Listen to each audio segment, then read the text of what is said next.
Oh my God. Oh my God. This episode of The Boys was probably one of the craziest, goriest episodes I have ever seen of this show.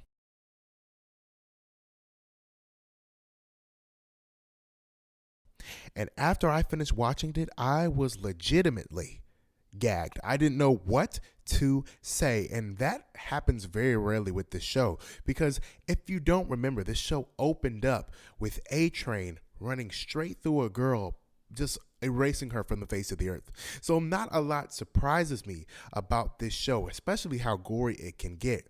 But man, this episode, it did it, y'all. It turned it up to 10, and it gave me everything and everything that I ever wanted from The Boys. And I thought, oh, I didn't really get all the way with last episode, but this this is a brand new day. I mean, it had everything from the gore, from Firecracker getting her racist tail whooped by Starlight, and from Huey going full on Rambo. Guys, I didn't think Huey had it in him. I legitimately wondered how that man stayed alive all this time. But hey, he got that dog in him. Huey got that dog in him. But listen, I'm still trying to wrap my head around the craziness that I just witnessed. But before I break all this down for you, make sure you comment, like, and smash that subscribe button as it helps my channel grow. So without further ado, let's get into my review right now. So this episode opens up with my boy Homelander. He's not really my boy, but you get the point, the semantics to get to where I'm going. My guy Homelander is he's searching for something, right? At the end of the last episode, we see this man talking to his own reflection, saying the only way for us to progress and for us to move forward is to take away everything that makes us human. We have to go back to the beginning. So this man goes and takes a trip to the vault, some vault basement, wherever that facility is. I don't know if that was some remote black site or something, right? Homer goes there and he brings this cake, and I'm thinking, oh, this is not going to be good. When has Homelander done anything genuinely nice for anyone? Exactly. I knew it from that moment that he was going to axe all of those people that were there. So he's on a quest to destroy his humanity, and so he pulls up, and one of the first guys that he talks to, he's like, hey, man, I remember you put me in that oven. And the guy was like, really, Homelander? You remember that? And he said, yeah, I remember you sat there and tried to burn my skin off. And, even though my skin didn't burn off, it hurt a lot. And he was like, oh, it was just a part of our testing. He was like, no, I'm not going to excuse that. He said, you know what? If I win this game, I'll let you go. I'll let you go see your family real quick. So they played trash basketball.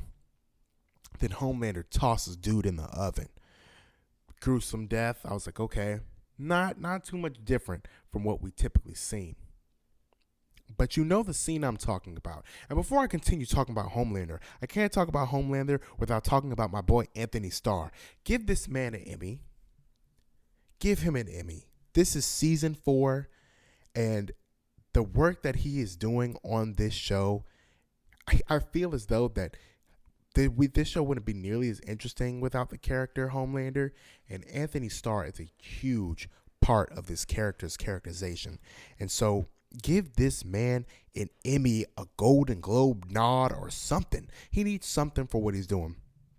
But anyway, back to Homelander's vicious and nasty plot, right?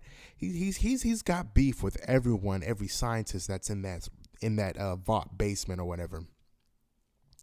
So the most gruesome scene, okay, guys, you know the scene, you've seen it, but when he talks to one scientist, right, who caught him beating his meat back in the day, jerking the chicken back in the day, and he was like, you used to call me a squirt or squirter or something like that, and he was like, oh, it's your turn to squirt, pause. And so he literally tells this man to jerk the chicken in front of all his colleagues. And the old buddy just can't get it up. He can't get it up to save his life, literally. And so Homelander does what Homelander does. He takes him out in the most gruesome way possible. And I was like, whoa! Oh my God. I know I did not just watch that in 4K on my television, on 4K on my television in the afternoon, on 4K on the television on the afternoon, on Thursday afternoon, on 4K on my television on the afternoon, on Thursday afternoon in front of my Sprite. And so I watched all that and I was immediately disgusted. And this whole thing was pretty disgusted. He just thought, that he was going to kill all the people who he had childhood beef with, and that was going to get over him. And he had me gagged. But you know who had me gagged the most this episode? Sister Sage. Now, I talked about Sister Sage a little bit in my prior Boys live that I did. I don't know if a lot of people saw that because it was a live. And so Sister Sage is the smartest person ever. Right? She's a mastermind. But she is not smart because she knows a bunch of random facts. She's smart because she's a social engineer. And if you don't know what a social engineer is, and here's the definition, I have it right here. A social engineer is a person who attempts to manage social change and regulate the development of a society by means of centralized planning, which that really doesn't sound like Sister Sage, now does it? Well, here's the other definition. The other definition of a social engineer is a person who uses deception to manipulate individuals into divulging confidential or personal information that may be used for fraudulent purposes. And while Sister Sage has been just manipulating everything, her number one hit this week has been has been Firecracker, literally. And at the top of this episode, we go into, Sister Sage has set up Firecracker to expand her podcast, Truth Bomb, into a 24-hour broadcast like CNN. And she consequently sets up her Truth Bomb live taping in front of Starlight's Lighthouse, or whatever they call it. And so, which is like, we all know the beef that Starlight and Firecracker had, which, to be honest, I don't really blame Firecracker for having the beef in the first place, but I just genuinely don't take racist side. And so, with that in mind, she deserved it. 110%. She deserved what Firecracker got. And Sister Sage set her up because Sister Sage knew this would happen. She knew leaking certain information to Firecracker would just say it anyway. She has no rhyme or reason or anything to what she has going. And so she was on her live stream of the Truth Bomb, and Firecracker gets into Starlight's medical records, and she reveals that Starlight had an abortion. We all remember the abortion from, I think it was either last season or a couple seasons ago. But my girl Starlight was watching it live, and she was pissed. She was pissed off, y'all, and rightfully so. She was like, "Are those my medical records?" She bust out the Starlight house and went over there and whooped Firecracker's tail. And before we even got to the Truth Bomb segment, Firecracker pulls up on Sister Sage, and she's like, "You're one of the good ones." At first I thought you were uppity, but you're one of the good ones. And Sister Sage was like, "Yeah, we have to just look out for each other." And I knew Sister Sage wasn't gonna let that go. I knew Sister Sage was gonna have the last laugh. And when Firecracker's butt whooping was live streamed for everyone to see, Sister Sage literally said, "How's that for uppity, Cracker?" And I said, "Ooh, wee, that's sweet justice." And it is no coincidence, y'all, that this aired the day after Juneteenth. Call it what you want, and I'm no conspiracy theorist. I'm no firecracker, but I'm just gonna say that this is no coincidence, and Amazon ate with that. They ate that up. And so I'm really excited to see where Sister Sage kind of goes in all of this.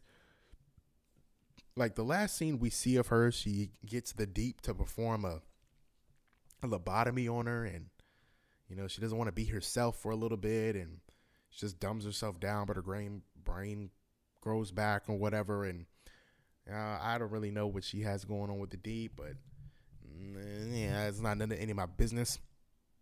But here's the through line of all of this stuff, right? It's forgiveness.